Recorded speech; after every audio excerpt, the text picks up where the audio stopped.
I had this moment where I realized Hollywood might be in real trouble.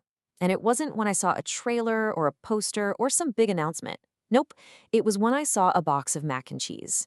And that's what we're going to break down today. How we got to a point where a movie's marketing campaign feels bigger, louder, and frankly, way more exhausting than the film itself.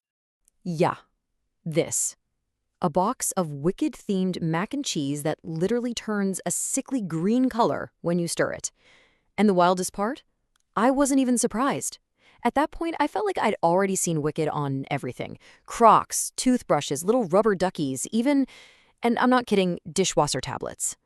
The whole world has been painted pink and green, and it's this absolute sensory overload that tells you something fundamental has shifted in how movies are sold to us. So this feeling, this sense of being completely bombarded by ads, it didn't just pop up out of nowhere. To really get why studios are going to these insane lengths, we've got to look back at how the whole relationship between movies and merchandise has changed, especially after the pandemic completely upended how we all watch films. Way back in the 70s, movie merch was kind of just an afterthought, a little side hustle. But that all changed in 1977. George Lucas makes this legendary deal for Star Wars. He takes a pay cut on his director's fee in exchange for keeping the merch rates. The studio thought they'd pulled a fast one. Turns out it was one of the biggest fumbles in movie history. Then, in the 90s, Disney just perfected the art, right? Happy Meal toys, plushies for every movie. But in the 2000s, something crucial flipped. Studios started asking, will this character sell toys, before they even asked, is this a good character? And then the pandemic hit. Theaters went dark, streaming became king, and Hollywood had to figure out a whole new game plan, fast. And look, you can't really blame them for flipping that formula. Just look at the Cars franchise. That number, $10 billion.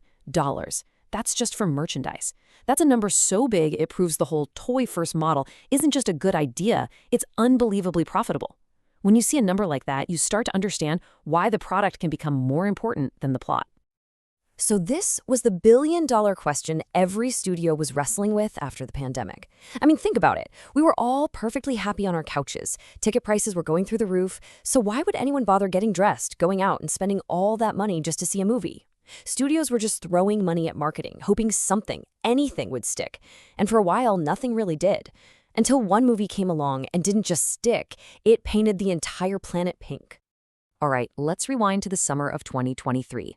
You remember, the summer when you couldn't escape the color pink. The Barbie movie didn't just answer Hollywood's big question, it created this massive cultural tidal wave that pulled everyone back into theaters. It basically wrote a whole new playbook.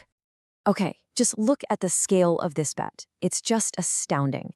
Warner Brothers spent $150 million on marketing. That is $5 million more than it cost to make the entire movie.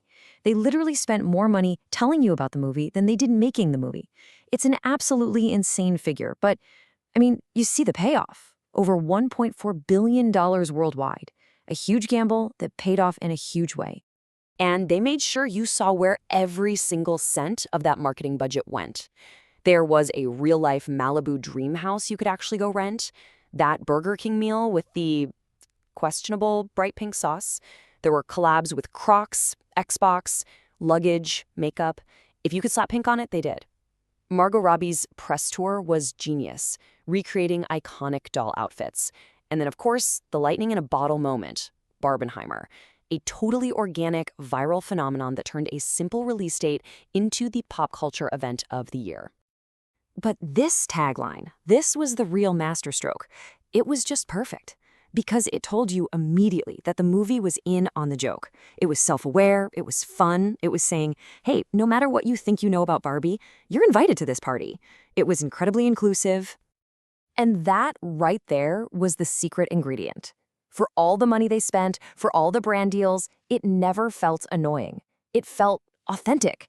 It felt like this giant global inside joke that everyone wanted to be a part of. The marketing wasn't chasing us. We were all just joining in because it was fun. And you just can't buy that feeling. So naturally, every other studio in Hollywood looked at Barbie's historic success and saw dollar signs. They saw a formula. But here's the thing, they fundamentally misunderstood what made it work. They saw the pink paint and the brand deals, but they completely missed the authenticity. And that's right when the marketing machines kicked into overdrive. I mean, this table says it all, doesn't it? the Wicked team saw Barbie's 100 or so brand collabs and said, hold my broomstick, and went out and got over 400. They saw the organic Barbenheimer moment and tried to force their own glicked moment with Gladiator 2. You just can't manufacture a meme like that. And it perfectly shows the difference. Barbie felt like a party everyone was invited to. Wicked started to feel suffocating, like a marketing campaign that was happening to you, whether you liked it or not. The sheer volume was just staggering. The campaign started months and months before the movie, just flooding the world with pink and green. And we're not talking about cool stuff like toys and clothes. We're talking about bread, mops, deodorant, and yes, Dawn dish soap. It was a strategy of total, overwhelming market saturation. And this is where you see that critical difference. Look, Wicked should have been a slam dunk. It's one of the most beloved musicals of all time with a huge built-in fan base. But somewhere along the way, all that genuine excitement from the fans started to curdle into this feeling of just being completely beaten down by it all. With Barbie, you felt like you were in on it. People were yelling, "Hi Barbie," at strangers in the street. You felt like you were part of a movement.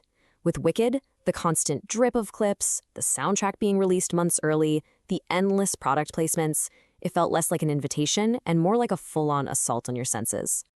Now there's that old saying in Hollywood, right? Any publicity is good publicity. And hey, technically, the campaign worked. Wicked absolutely went viral. The problem was why it went viral. The global conversation wasn't about the songs or the magic. It was all about the drama. The whole thing just got completely derailed. First, you had the massive drama around Ariana Grande and Ethan Slater's relationship, which just dominated headlines for months. Then there was that bizarre incident with Cynthia Erivo calling a fan-made poster offensive.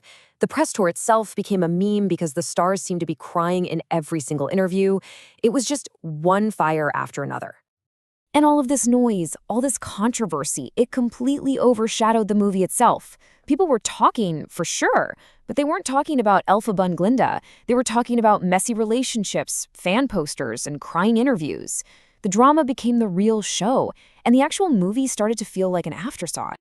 So you take all of this, the marketing overload, the forced virality, the endless drama, and it all leads us to this new, kind of depressing reality. It's what I'm calling the wickification of cinema. So what is it? Well, it's pretty simple. It's a strategy where the promotion itself, the brand deals, the hype, the social media moments, becomes the main event. It's when making a cultural moment becomes more important than making a good movie, to the point where the film itself almost feels beside the point.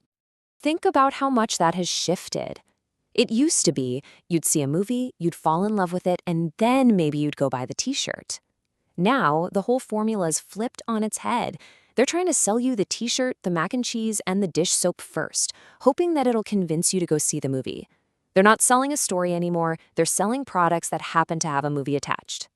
And this seems to be the new playbook. Step 1, pick a color scheme. Pink for Barbie, pink and green for Wicked, red and yellow for Deadpool and Wolverine. Step 2, just flood the entire world with brand collaborations. Step 3, try to force some kind of viral moment. Good, bad, it doesn't matter, as long as people are talking. And then finally, step 4, oh yeah, release the movie this was all for. And this is the really scary part. Wicked didn't just copy Barbie, it raised the bar. This level of overwhelming, suffocating, year-long marketing saturation, it's not the exception anymore. It's becoming the new baseline.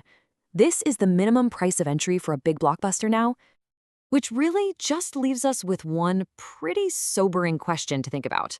Are our favorite movies just becoming 2-hour commercials for their own merchandise? Because when you start chasing the event instead of telling a story, you risk losing the one thing that made us all fall in love with movies in the first place, the magic.